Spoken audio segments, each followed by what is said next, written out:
Оперативна інформація щодо російського вторгнення станом на 12-ту годину. Основною метою противника залишається оточення Києва та послаблення спротиву в заблокованих населених пунктах. В ході виконання цього завдання угрупування Збройних сил Російської Федерації вичерпали основну частину оперативних резервів та почали перекидання додаткових сил і засобів з Південного та Східного військових округів.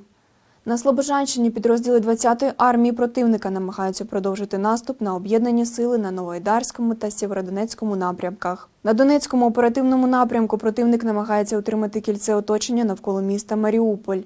Для поповнення втрат на Донеччині російські куратори розпочали завезення військовослужбовців Збройних сил Російської Федерації до станції Іловайськ.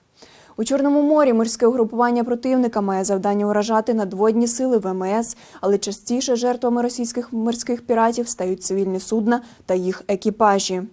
Не покидаючи намірів заволодіти Чорноморським узбережжям, противник продовжує підготовку до висадки морського десанту на ділянках затока Чорноморськ. Для організації мітингів місцевих мешканців в захоплених містах на тимчасово окупованій території Автономної Республіки Крим завезено представників російських ЗМІ та велика група провокаторів. Відбулись зміни в тактиці дій російських злочинців.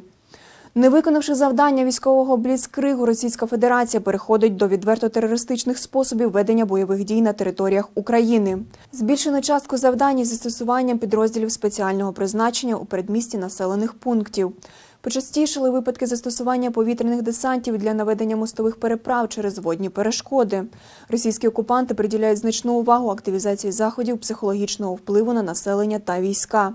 Найближчим часом слід очікувати комплексне та масштабне поширення ворогом фейкових новин, яке здійснюватиметься із залученням усього спектру сучасних інформаційних засобів. Закликаємо українців бути пильними, вірте в Збройні сили України та користуйтеся інформацією з офіційних та перевірених джерел. Боротьба триває, перемога буде за нами. Слава Україні!